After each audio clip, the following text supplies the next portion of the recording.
those international bodies. Do you find that in the marketplace that consumer organizations are having greater power? Are they having less influence today than they had in the 80s and 90s? It depends. There are different situations. Of course, I think in Europe and the United States, the model of consumer organization of comparative testing and presenting the results in the magazines that they then sell to the consumers is a very powerful tool. And it's powerful in the sense that consumers make use of that to choose which products to buy. Now, in other parts of the world, the issue is not so much about choice, but about access. That's right. And so there's a whole different reality. And but trying to the consumer organization trying to be a part of a global movement and of a social movement, I think we are able to lobby governments. Yes. And we are able to play a watchdog role as far as the industry is concerned. And certainly we hope that as a result of the promotion of consumer protection in the Caribbean project, the movement will be strengthened in Jamaica as well as in Barbados and Trinidad. And these are the three countries in which this project will operate. We'll keep you posted here on Issues and Answers about this very important project. Joost Martens, the president of Consumer International, has been our guest. We thank you so much for your presence and for your viewership. Next week we'll be back. Until then, Ian Bourne wishing you a pleasant evening.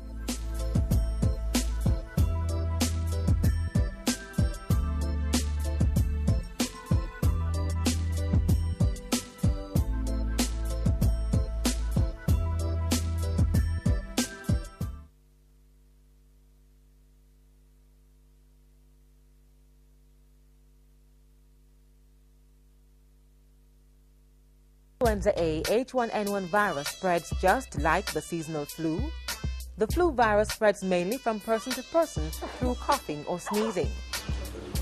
You may even become infected by touching things that the flu virus is on and then touching your mouth or your nose. So to avoid contracting the Influenza A H1N1 virus, try not to touch surfaces that may be contaminated and keep away from persons who have flu symptoms. A message from the Jamaica Information Service, the voice of Jamaica. Coming up, a roundup of the headlines. Tanzania's president made an official state visit to Jamaica. PM promises update on IMF terms and conditions for a loan agreement. Predial larceny measures announced and the fight against HIV/AIDS continues. Hi there, I'm Simone Wolf with your news of the week. President of the United Republic of Tanzania, His Excellency Jakaya Kikwete, arrived in Jamaica on the evening of Monday, November 23, and departed the afternoon of Thursday, November 26. In between that time, the President and his wife, Her Excellency Salma Kikwete, were feted by the Jamaican government.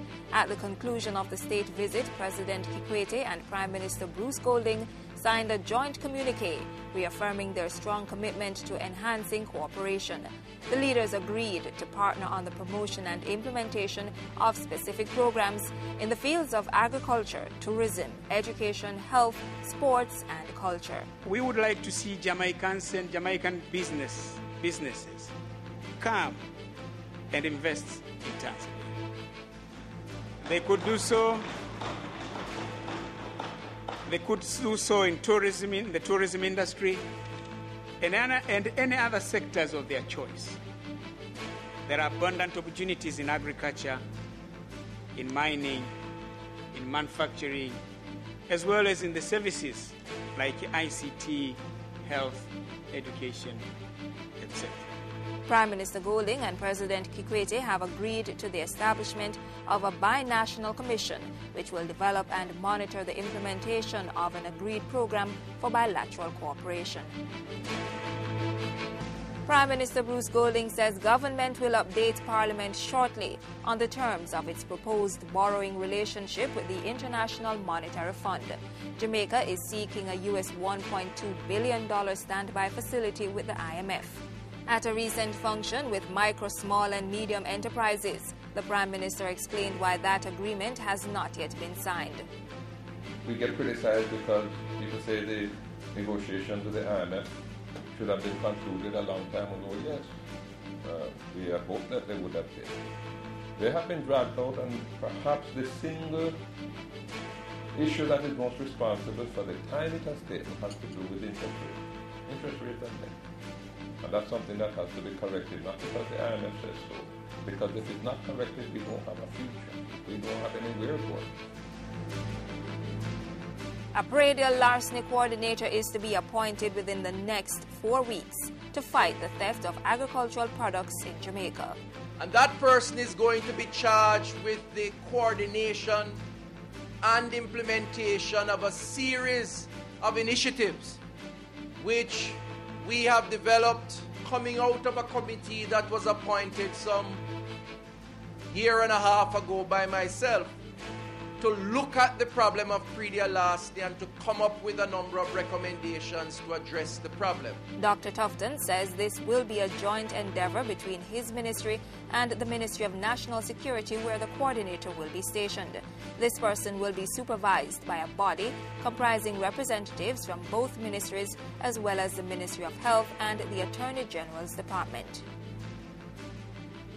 Jamaica is at the forefront of the fight against HIV/AIDS in the developing world. Minister of Health Rudyard Spencer made the point recently at a function to launch an anti-stigma campaign in the island.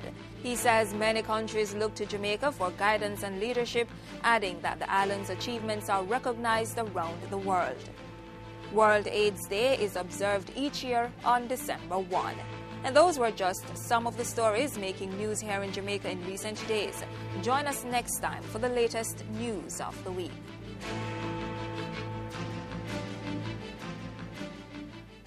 Before we go, here's an inspiration.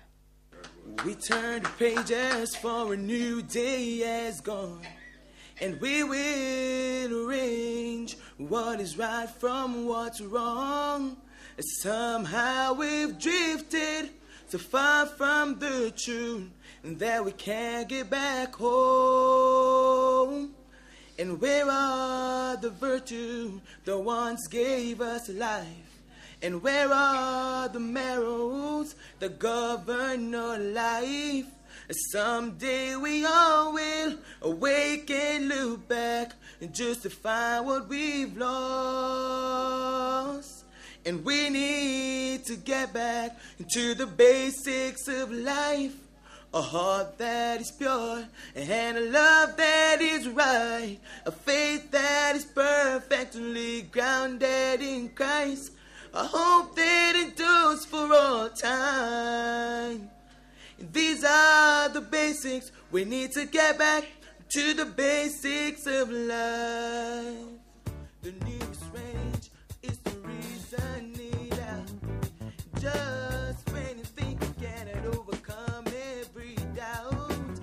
After all, many is a God, they say God is no longer alive.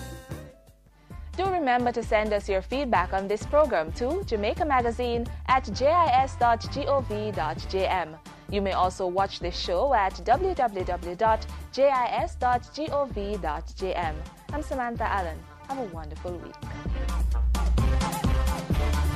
This has been a production of the Jamaica Information Service, the voice of Jamaica.